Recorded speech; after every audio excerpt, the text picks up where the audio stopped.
He or she? How should I refer to this person? You know, I'm not trying to get canceled. You know what?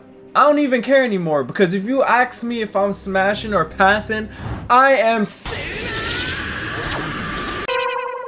All jokes aside though, what would it be like if Yamato was at Marineford? From what we've seen, she's such a monster that if she joined the Straw Hats right now, people argue that it would overshadow the fact that Zoro is the number 2 in terms of strength on the crew. By the way, I know some of you are gonna ask me this, so let me state that yes, I am playing Pirate Warriors 4 while talking about this. And lastly, before we get into it, I just want to point out that I will be using the manga for some certain references, so if you are not up to date, this is your warning. Anyways, let's start this off by stating that in this scenario, Yamato is at her current level as we know her, and everyone else is still pre-time skip. We know she's been trapped as a prisoner for many years since Oden's death, but let's just say she managed to escape Onigashima with the help of Shanks stopping Kaido from joining the war. She overhears that something is going down in Marineford and has to do with her dear old friend Ace. She checks the Vivre card that he left her to make sure, and then she notices that it is fading. So she rushes out and she's on her way. Now,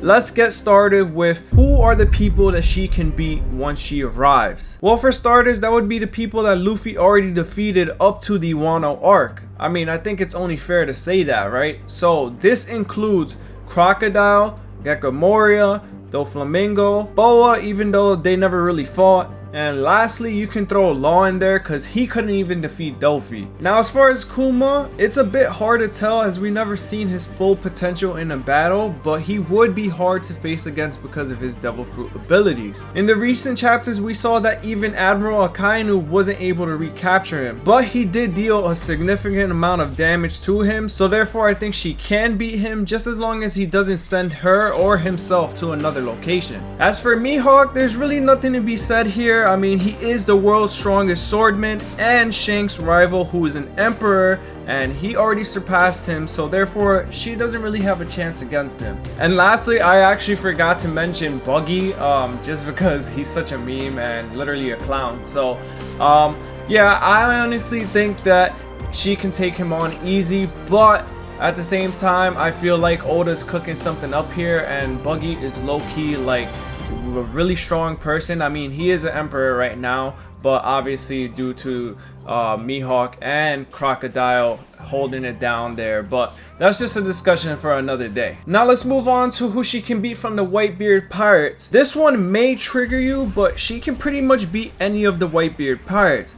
Let me explain though. The reason why I say this is because she held off Kaido while Luffy was knocked off the roof. She outlasted Zoro in terms of their fight with Kaido, and because of this, we can use this to argue that she can definitely handle King and Queen on her own. These two people were defeated by Sanji and Zoro, to which Marco was having a hard time holding off both on his own. So pretty much what I'm saying is, if she's stronger than Marco, the first commander, she's stronger than the rest of the crew. Now, as far as Whitebeard though, it gets a little bit tricky, and here's why. Whitebeard at this point was so old and sick that he couldn't even use Conqueror's Haki. Yamato is known for having her Conqueror since the age of 8, and she has displayed her advanced Conqueror skills numerous times during the Wano arc. So this gives Yamato a better advantage, but she would still take some serious damage from his Tremor Fruit. Even Akainu was struggling against Whitebeard, who had already been injured at this point.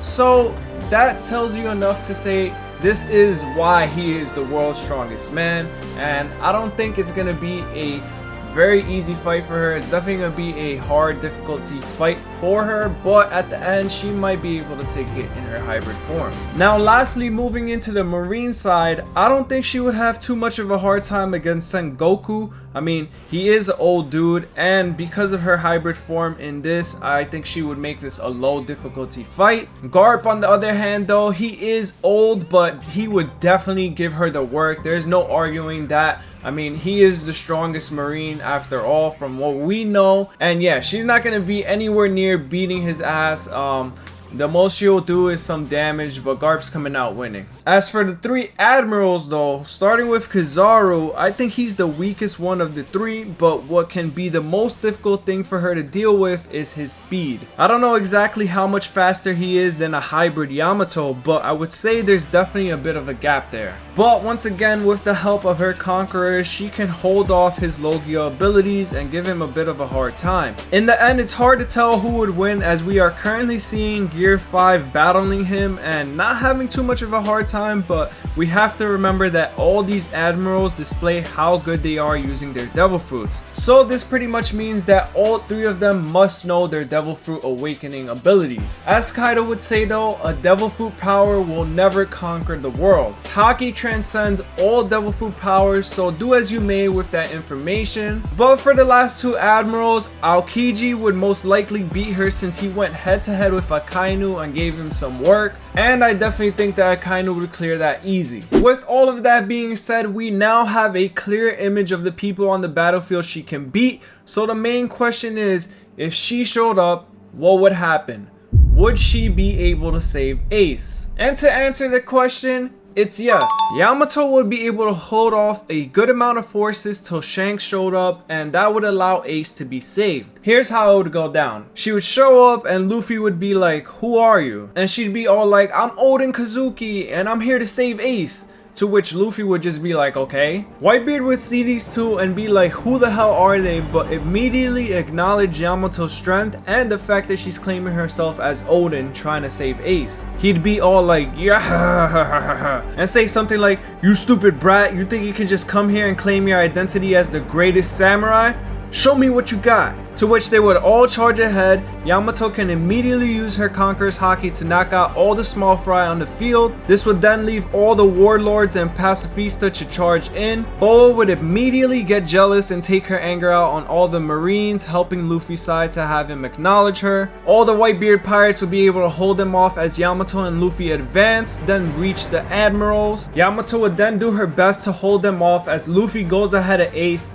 Then Akainu sees the pirates are getting one on them, so of course he's gonna do a dirty little trick to help the marines out. Maybe go directly after Luffy, to which an unwounded Whitebeard appears and holds him off. Aokiji would probably be distracted by the fact that Yamato is a girl and got big bazookas, as he would say, so he wouldn't engage right away, and then he would immediately get hit off guard by Marco more than likely. Mr. 3's key wouldn't get destroyed by Kizaru as he's fighting Yamato head on, and then Ace would be freed. They would all make it back to the ships, but things aren't over just yet because Akainu still has one more dirty trick up his sleeve. But right as this is about to get executed, Shanks appears, stops the whole war, and then everyone goes off happy. But what about Blackbeard?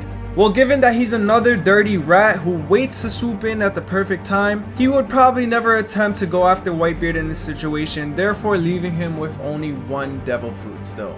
So that's my thoughts on what I think would go down if Yamato was to show up at Marineford. I hope you guys enjoyed today's video. It's a little bit something different than what I usually do on the channel, but we love One Piece here. We love talking One Piece theories, and so I would like to hear all your thoughts on this scenario. Is this how it would go down, or is there something that I missed? Looking forward to seeing your responses. Hit that subscribe button if you guys want to see some more One Piece content, and I'll catch you guys in the next one.